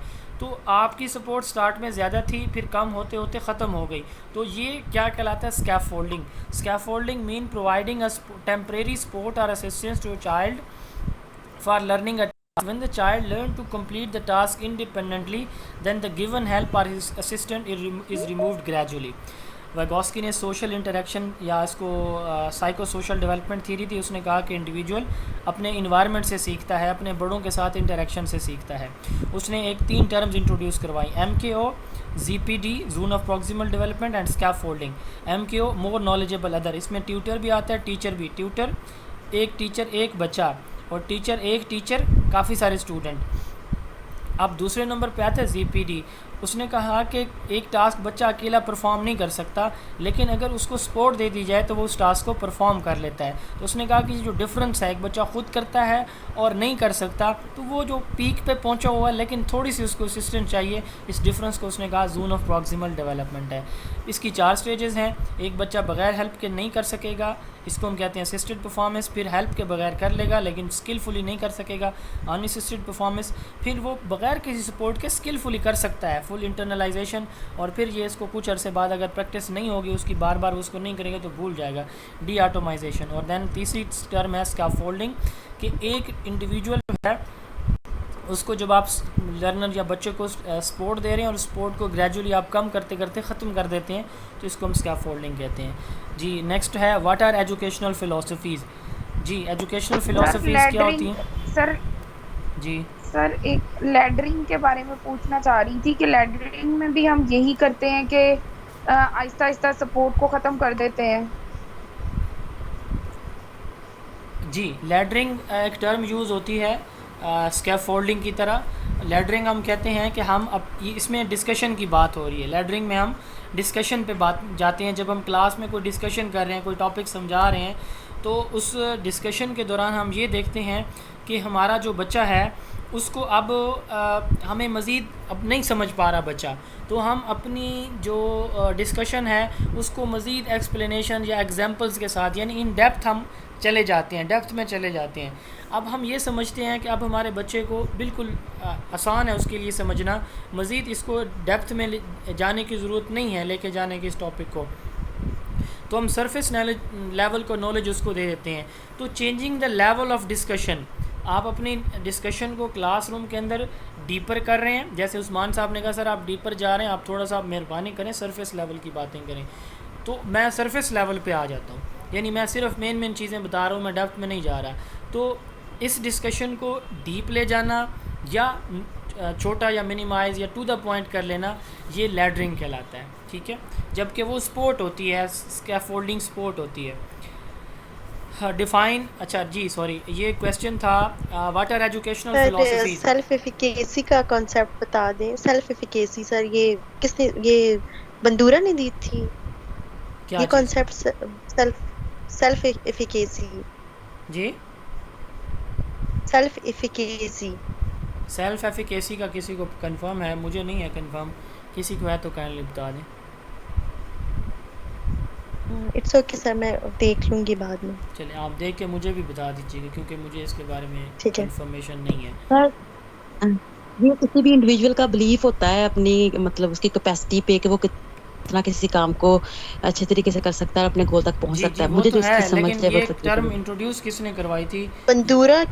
बंदूरा या जैरम ब्रूनर ने करवाई है, इन दोनों में से कोई एक है। ये मुझे भी अब पता नहीं सर, पता नहीं कौन है। चलें आप खुद कंफर्म करके फिर कल बता दीजिएगा क्लास में, या मुझे बता दीजिएगा। बंदूरा है सर, बंदूरा। अच्छा बंदूरा है, चलें जी ये भी पॉइंट नोट कर लें। अच्छा नेक्स्ट क्वेश्चन है what are educational philosophies. General philosophies भी हमने बात की थी कि इनका फोकस जनरल फ़िलासफ़ीज़ का क्या होता है, search for knowledge values and reality, यानी नॉलेज वैल्यूज़ और रियलिटी की जो तलाश है, ये फोकस होता है जनरल फ़िलासफ़ीज़ का। इसमें आइडियलिज़म है, रियलिज़म है, प्रैग्मेटिज़म है, नेचुरलिज़म है और एग्जिस्टेंशियलिज़म है। ये 5 हमारी जनरल फ़िलासफ़ीज़ हैं। अब हम एजुकेशनल फ़िलासफ़ीज़ की जब हम बात करते हैं तो इनका फोकस होता है कि what type of curriculum should be use, curriculum किस तरह का यूज़ होना चाहिए, व्हाट इज़ लर्निंग, लर्निंग क्या है, हाउ लर्निंग हैपन, लर्निंग कैसे होती है, what teaching method should be use, किस तरह के टीचिंग मेथड यूज़ होने चाहिए, और क्लासरूम का जो डिसिप्लिन है वो किस तरह का होना चाहिए, टीचर सेंटर्ड या लर्नर सेंटर्ड। तो एजुकेशनल फ़िलासफ़ीज़ का फोकस किस चीज़ के ऊपर होता है? इन सारी चीज़ों के ऊपर, ठीक है, कि लर्निंग कैसे होगी, teaching method, curriculum, assessment, feedback और क्लास का डिसिप्लिन किस तरह का होगा। ये सारे के सारे क्वेश्चन एड्रेस होते हैं एजुकेशनल फ़िलासफ़ीज़ में। Philosophy basically set of beliefs या आइडियाज़ को कहते हैं कि कैसे एक लर्निंग हैपन कैसे होगी। तो हर फ़िलासफ़ी, एजुकेशनल फ़िलासफ़ी का अपना एक थीम है। फॉर एग्ज़ाम्पल एजुकेशनल फ़िलासफ़ीज़ में जो सबसे ओल्डेस्ट है वो पेरिनियलिज़म है। फिर जो है वो प्रोग्रेसिविज़म है, फिर एसेंशियलिज़म है, और उसके बाद फिर जो है वो रिकन्स्ट्रक्शनिज़म है, और उसके बाद जो और कौन सी है,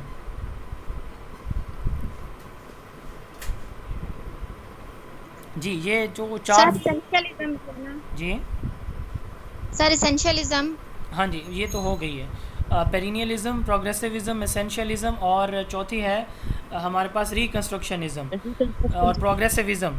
ये चार जो है वो हमारी एजुकेशनल फ़िलोसफीज़ हैं। Define verbal communication and non verbal communication with examples. Communication किसको कहते हैं? कम्युनिकेशन कहते हैं use of language and gestures to share ideas और टू परसीव समथिंग। जब हम लैंग्वेज को यूज़ करके या अपने इशारों के ना को गेस्चर्स एंड सिग्नल्स को यूज़ करते हैं अपनी बात दूसरे को समझाने के लिए या दूसरे की बात को समझने के लिए, तो इसको हम कहते हैं communication. Exchange of ideas between two or more persons is known as communication. अब कम्युनिकेशन की दो बेसिक टाइप्स होती हैं, एक है वर्बल कम्युनिकेशन, दूसरी होती है non verbal communication. Verbal communication जो है ये यूज़ ऑफ लैंग्वेज, यानी लैंग्वेज को यूज़ करके, ये रिटन भी होती है, ओरल भी हो सकती है। ये जो वर्बल कम्युनिकेशन है ये रिटन भी हो सकती है और ओरल भी हो सकती है। Use of language or speech to express ideas or to understand something. दूसरों को अपने आइडियाज़ बताना, अपने आइडियाज़ शेयर करना या उनके आइडियाज़ को समझना, कैसे? By using language. इसको हम क्या कहते हैं? वर्बल कम्युनिकेशन कहते हैं। अब नॉन वर्बल कम्युनिकेशन कौन सी होती है? नॉन वर्बल कम्युनिकेशन वो कम्युनिकेशन है जिसमें हम लैंग्वेज को यूज़ नहीं करते। अब सॉरी, इसकी दो टाइप्स हैं वर्बल कम्युनिकेशन की, एक है रिटन, दूसरी होती है ऑरल। रिटन जैसे रिटन फॉर्म में है लैंग्वेज की शक्ल में, जैसे अभी आपके सामने जितने भी क्वेश्चन हैं ये वर्बल कम्युनिकेशन की रिटन फॉर्म है, ठीक है। और जो मैं बात कर रहा हूँ आपसे ये ऑरल फॉर्म है वर्बल कम्युनिकेशन की, ठीक हो गया। इस वक्त मेरी और आपकी जो कम्युनिकेशन चल रही है ये सिर्फ वर्बल चल रही है, रिटन भी चल रही है और ऑरल भी। रिटन आप स्लाइड पे देख रहे हैं, ऑरल आप मेरी आवाज़ सुन रहे हैं, ठीक है। अब इसकी दूसरी जो टाइप होती है वो होती है नॉन वर्बल। अब नॉन वर्बल क्या होती है?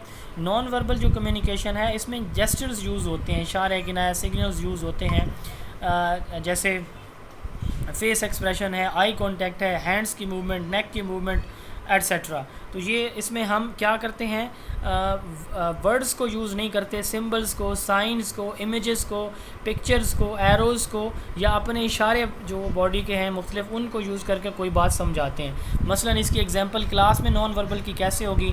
आप बच्चों को किसी बच्चे को अप्रिशिएट करते हैं तो आप अपना थंब ऊपर कर लेते हैं, थंब अप। इसी तरह आप किसी को कहते हैं कि खामोश हो जाएं तो आप अपने लिप्स के ऊपर फिंगर रख देते हैं। और किसी पे आप नाराज़ होते हैं तो आप आँखें थोड़ा सा आंखें खोल के उसकी तरफ बड़ा गौर से देखते हैं। तो ये डिफरेंट एक्सप्रेशन है जिससे अगला समझ जाता है कि अब मुझे खामोश रहना है, अब मेरी तारीफ़ की गई है, अब मैंने जो है मैंने बोलना है, अब मैंने सीट करना है, स्टैंड करना है एट्सेट्रा। तो ये कम्युनिकेशन की बेसिक टाइप्स हैं। इसके अलावा और भी कुछ टाइप्स इसकी हैं, ये अगर आपने देखनी हो तो फिर पेज नंबर इस पर मेंशन किया हुआ है, आप वहाँ से देख सकते हैं। जी नेक्स्ट क्वेश्चन है why you want to be a teacher. जी आप सारे माशाल्लाह टीचर ही हैं, क्यों टीचर बनना चाहते हैं? जी सर जो साइन बोर्ड्स बाहर होते हैं सर वो नॉन वर्बल में ही आएंगे या फिर जिसमें जैसे साइन बोर्ड में देखें एरोज लगी हुई हैं, ठीक है। जैसे यू शेप एरो होती है एक, ठीक है, जहाँ पे टर्न होता है वहाँ पे टर्न वाला एक एरो होता है, तो ये नॉन वर्बल है, ठीक है। लेकिन यहाँ पे लिखा हुआ है कि लाहौर 320 किलोमीटर, अब ये वर्बल है, ठीक है। नॉन वर्बल कौन सी होगी कि फ़र्ज़ करें आगे जो है वो फुटपाथ है तो फुटपाथ का सिंबल बना हुआ है, तो ये नॉन वर्बल होगी, ठीक है। आगे रेलवे क्रॉसिंग है, आगे मोटरवे है, जो कुछ भी है तो उसका सिंबल बना हुआ है, तो वो सिंबल्स जो हैं वो नॉन वर्बल हैं। अगर रिटन में है कि लाहौर कराची इतने किलोमीटर पे है तो ये हमारी वर्बल होती है। या आहिस्ता चलें आगे आबादी है। अब इसके साथ ऊपर जो है वो साइन भी बना हुआ है कि आहिस्ता चलें आगे स्कूल है, ये जो है वो वर्बल है। और साथ में जो है वो साइन भी बना हुआ है, बच्चा उसके ऊपर एक लाइन सी लगी हुई है कि आगे स्कूल है आहिस्ता चलें आप, या स्कूल की बिल्डिंग है वो साथ मेंशन है। तो ये वर्बल और नॉन वर्बल दोनों होगी। जी why you want to be a teacher. जी जी जी ऑफिशियल लेटर्स वगैरह आते मतलब इंफॉर्मेशन के लिए टीचर्स को या स्कूल को, या शो का लेटर आप कह लें, तो वो वर्बल कम्युनिकेशन में आएगा। जी वर्बल, क्योंकि उसमें लैंग्वेज यूज होती है। सर वो रिटन कम्युनिकेशन होती हाँ है। जी, वर्बल की फिर आगे फर्दर 2 टाइप्स है ना, जैसे मैंने आपको बताया, एक रिटन है, एक ओरल है। रिटन फॉर्म में है जी।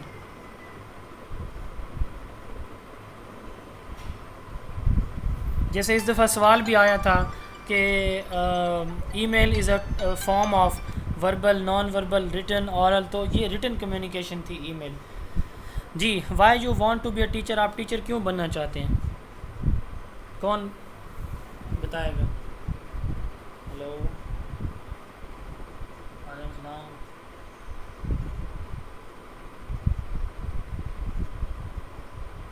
बिकॉज एडगर डेल के मुताबिक जब आप किसी को टीच करते हैं तो 90% आप नॉलेज गेन करते हैं।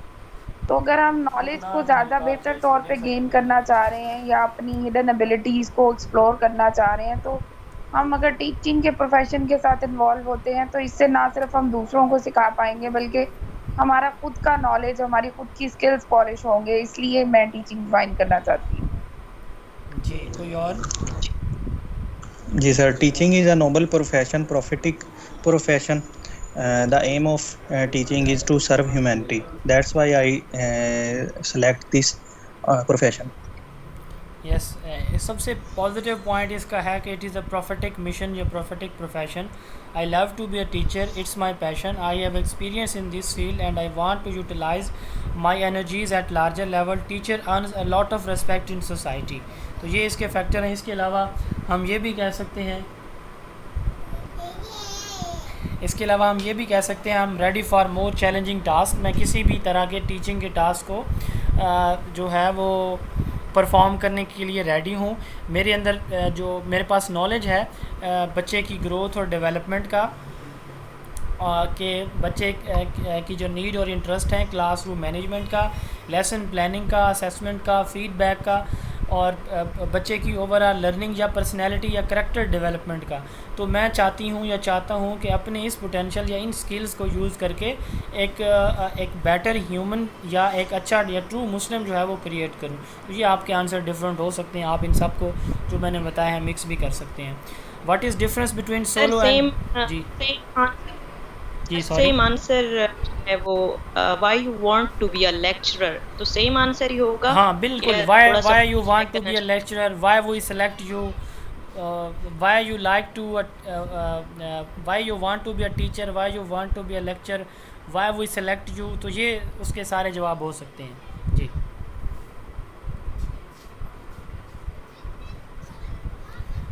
What is difference between solo and Bloom taxonomy? जी कौन बताएगा? सेकंड लास्ट क्वेश्चन आज का।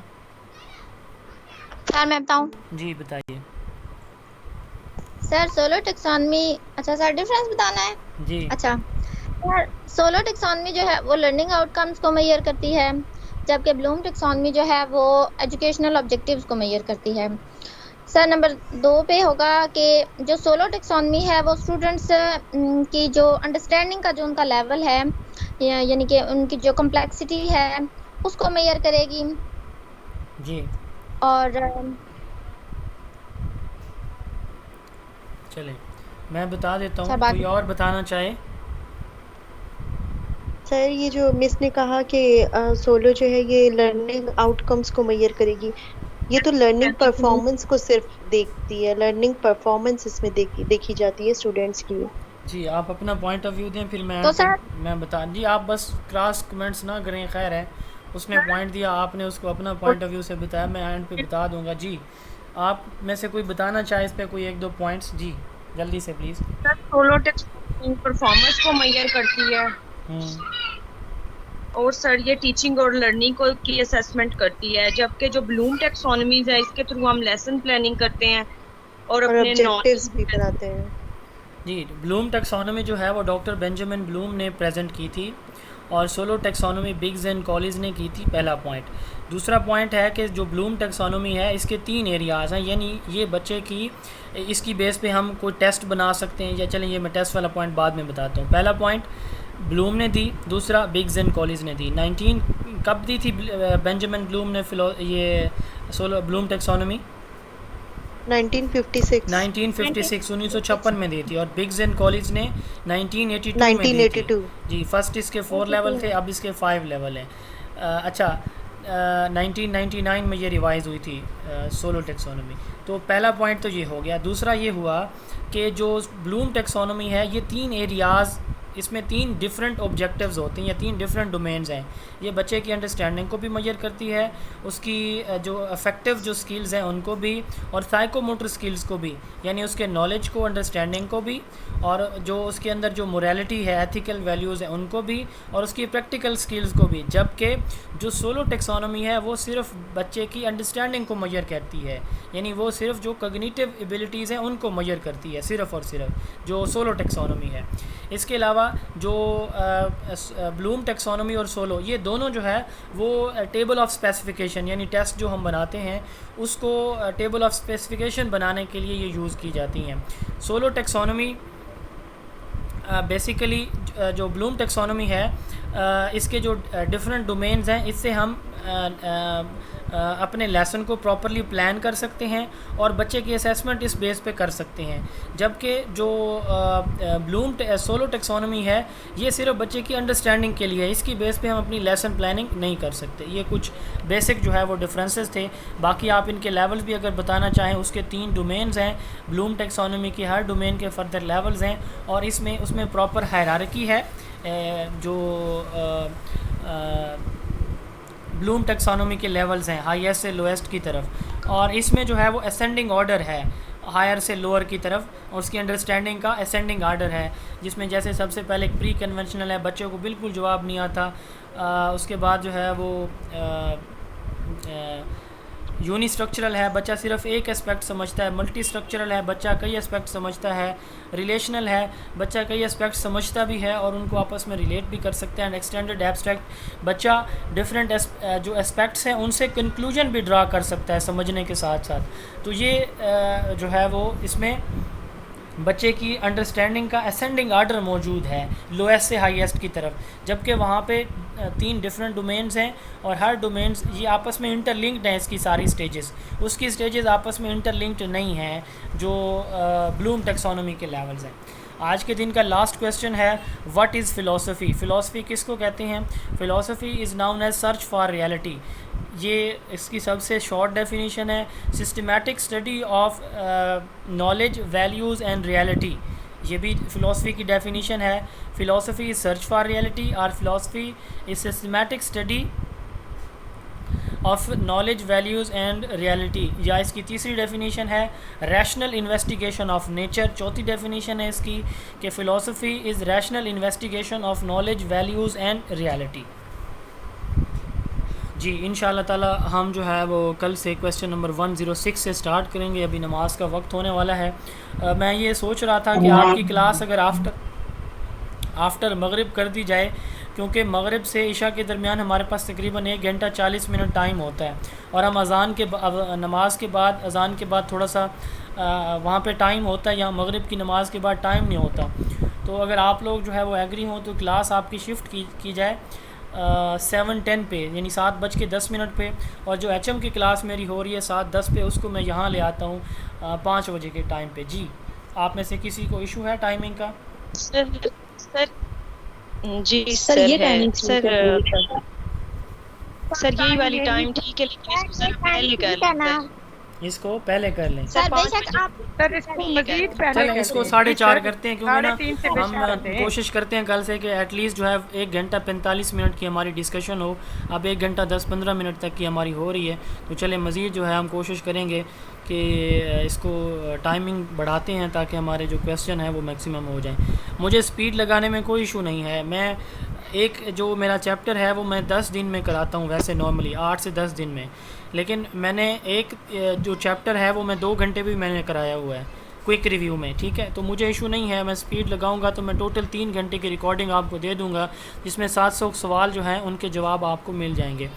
लेकिन मसला ये है कि फिर उससे रेलिवेंट मिलती जुलती चीज़ें कुछ जो हैं जो बेसिक इन्फॉर्मेशन है या उसके साथ साथ जो रिलेटेड इन्फॉर्मेशन है वो फिर आपको नहीं मिल पाएगी। और मेरी कोशिश ये है कि जिनके कॉन्सेप्ट्स पहले से बने हुए हैं तो वेल एंड गुड। अब जो लोग जिन लोगों ने प्रिपरेशन नहीं की थी वो इस उम्मीद में थे कि इंशाल्लाह हम क्वालिफाई कर जाएंगे और साथ में ये सोचते थे कि शायद हम ना भी करें, तो इसलिए उन्होंने किताबें खैर से जो है वो अलमारी में रख दी थी बंद करके, ऊपर गिलाफ ओढ़ के। अब उन्होंने चूँकि 2 दिन पहले बुक्स खोली हैं तो उनके लिए वो सारे का सारा कोर्स क्विकली रिवाइज़ करना थोड़ा सा मुश्किल है। इसलिए मैं चाह रहा था कि ये जो एक्सप्लेनेशन है इस तरह की हल्की फुल्की चलती रहे, जो जिनका कॉन्सेप्ट पहले से हैं उनको भी फ़ायदा हो जाएगा और जिनके नहीं हैं उनको चलें ये अज मिल जाएगा कि वो बजाय इसके कि सारे कोर्स में से गो थ्रू हों।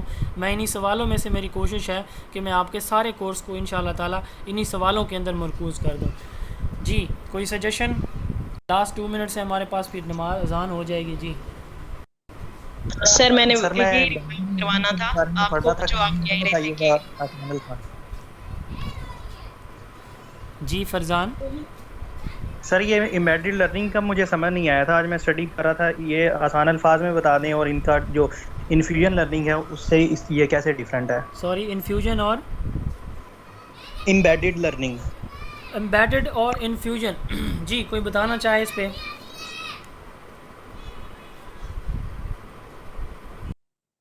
किसी को आता है सवाल का सर? जवाब?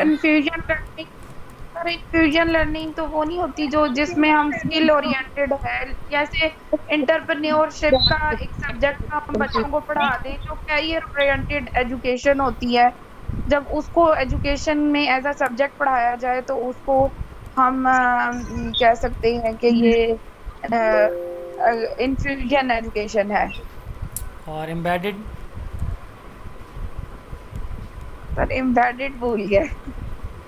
जी इन्फ्यूजन एजुकेशन है कि हमारे यहाँ जो स्कूल करिकुलम है, स्कूल करिकुलम के जितने भी ग्रेड्स हैं उन ग्रेड्स में हम क्या करते हैं कि जो कैरियर रिलेटेड गोल्स हैं, यानी यूँ समझ लें आपके जो कैरियर एजुकेशन है उसको हम कहाँ पे शामिल करते हैं? स्कूल करिकुलम के अंदर कैरियर एजुकेशन। फ़र्ज़ करें अब मेडिकल भी एक जो है वो कैरियर है, एग्रीकल्चर भी एक कैरियर है, इंजीनियरिंग भी एक कैरियर है, स्पोर्ट्स या आर्ट्स वगैरह ये भी डिफरेंट कैरियर्स हैं। अब जो इन्फ्यूजन एजुकेशन है इसमें हम क्या करते हैं कि जो कैरियर एजुकेशन जो गोल्स हैं इनको हम स्कूल करिकुलम के अंदर शामिल कर लेते हैं। इनको हम क्या करते हैं? स्कूल करिकुलम के अंदर शामिल करते हैं। अब यानी ऑब्जेक्टिव्स को, इससे मुराद ये है कि थोड़ा जो कैरियर किसी स्पेसिफिक प्रोफेशन से रिलेटेड इन्फॉर्मेशन है उसको हम स्कूल करिकुलम में शामिल करें। जबकि जो एम्बेडेड लर्निंग है इसमें हम जो वोकेशनल स्किल्स हैं उनको हम क्या कर रहे हैं? स्कूल करिकुलम के अंदर शामिल कर रहे हैं। वहाँ पे सिर्फ ऑब्जेक्टिव्स की हम बात कर रहे हैं, ठीक है, इन्फ्यूजन में। जबकि एम्बेडेड में हम उन जो स्किल्स हैं उनको भी हम शामिल कर रहे हैं। अब जैसे देखें हमने क्या करना है, एफएससी प्री मेडिकल है, हमने कहा कि जी जो स्टूडेंट साइंस के ग्रेजुएट हैं जिन्होंने 9th 10th में साइंस किया वही आगे एफएससी में एडमिशन ले सकते हैं। जिन्होंने मैट्रिक में साइंस सब्जेक्ट नहीं पढ़ा तो वो आगे इंटरमीडिएट साइंस के साथ नहीं कर सकते। अब जिसने इंटरमीडिएट एफएससी प्री मेडिकल नहीं किया वो मेडिकल कॉलेज में एडमिशन नहीं ले सकता। तो हम क्या करते हैं, वो जो कैरियर रिलेटेड एजुकेशनल गोल्स हैं उनको हम शामिल कर देते हैं स्कूल करिकुलम के अंदर, ठीक है। अब एम्बेडेड लर्निंग में हम स्कूल की तालीम के साथ साथ हम वो स्किल्स भी सिखा रहे हैं। स्कूल की तालीम भी दी जा रही है और साथ में वो स्किल्स भी सिखाई जा रही हैं। कैसे? जैसे MBBS की डिग्री आप करते हैं, वहाँ यहाँ बच्चे थ्योरेटिकल नॉलेज भी पढ़ रहे हैं, साथ साथ जो प्रैक्टिकल टास्क उन्होंने फ्यूचर में परफॉर्म करना है, ऑपरेशन है, डायग्नोसिस है, ट्रीटमेंट है, वो भी साथ सीख रहे हैं। तो जब लर्निंग जो है वो नॉलेज के साथ वो स्किल भी सिखाई जा रही हों, जैसे मेडिकल के स्टूडेंट को सिखाई जाती हैं, तो ये एम्बेडेड कहलाती है। जबकि स्कूल करिकुलम में जो आगे आपने फ्यूचर में कैरियर चुनना है उसको शामिल किया जाए, जैसे एफएससी प्री मेडिकल है। जी सर ये जो हमने एमएड और बीएड किया है ये किधर आएगा? एमएड और बीएड ये तो प्रोफेशनल डिग्रीज़ है ना, ये ना एम्बेडेड हैं और ना ही जो है वो हैं। अगर आपने कोई वर्कशॉप की है, जैसे आपने कोई नॉलेज सीखा, कोई वर्कशॉप की है उसकी एमएड की बेस पे, एमफिल में, बीएड